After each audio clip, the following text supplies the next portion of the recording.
গরিব দুঃখী মেয়েটি আশা। বাংলার এক ছোট্ট গ্রামে থাকতো 10 বছরের এক মেয়ে, তার নাম আশা। নামের মতোই মেয়েটির চোখে ছিল অফুরন্ত স্বপ্ন, কিন্তু জীবনে ছিল অনেক অভাব। বাবাকে সে ছোটবেলায় হারিয়েছে। মা মানুষের বাড়িতে কাজ করে দুমুঠো ভাত জোগাড় করেন। তাদের কুঁড়ে ঘরটা বর্ষায় ভিজে যায়, শীতে কাঁপে আর গরমে যেন আগুন হয়ে ওঠে। আশা পড়াশোনা খুব ভালোবাসতো, কিন্তু মাকে সাহায্য করতে করতে তার স্কুলে যাওয়া প্রায়ই হয়ে উঠত কঠিন। তবুও সে প্রতিদিন সকালবেলা বই ব্যাগে ভরে পা বাড়াতো স্কুলের দিকে।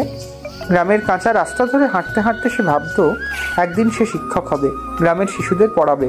স্কুলে আসা ছিল খুবই পরিশ্রমী। শিক্ষকরা তাকে ভালোবাসতেন, কিন্তু অর্থাভাবে তার বইপত্রের অভাব ছিল। মাঝে মধ্যে খাতা না থাকায় পুরনো খবরের কাগজে লেখার অনুশীলন করত সে। বন্ধুরা মজা করলেও আশা মন খারাপ করতো না। তার বিশ্বাস ছিল যদি মন চায় তবে উপায় হবেই। একদিন স্কুলে ঘোষণা এলো জেলা পর্যায়ে গল্প লেখা প্রতিযোগিতা হবে।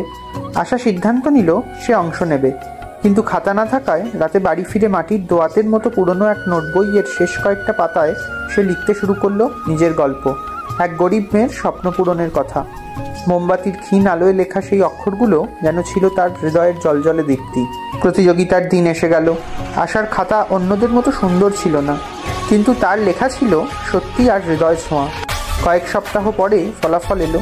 আশার গল্প প্রথম হয়েছে। পুরস্কার হিসেবে সে পেল নতুন বই, খাতা আর স্কুলের বৃত্তি। পুরস্কার হাতে পেয়ে আশা খুশিতে কেঁদে ফেলল। মা তাকে জড়িয়ে ধরে বললেন, মা, তুমি তো সত্যিই আমাদের আশা। সেদিন থেকে গ্রামের সবাই আশাকে নতুন চোখে দেখতে শুরু করলো। তার জেদ, পরিশ্রম আর স্বপ্ন সবাইকে অনুপ্রাণিত করলো। আর আশা বুঝলো জীবন যতই কঠিন হোক, স্বপ্ন দেখার অধিকার কেউ কেড়ে নিতে পারে না।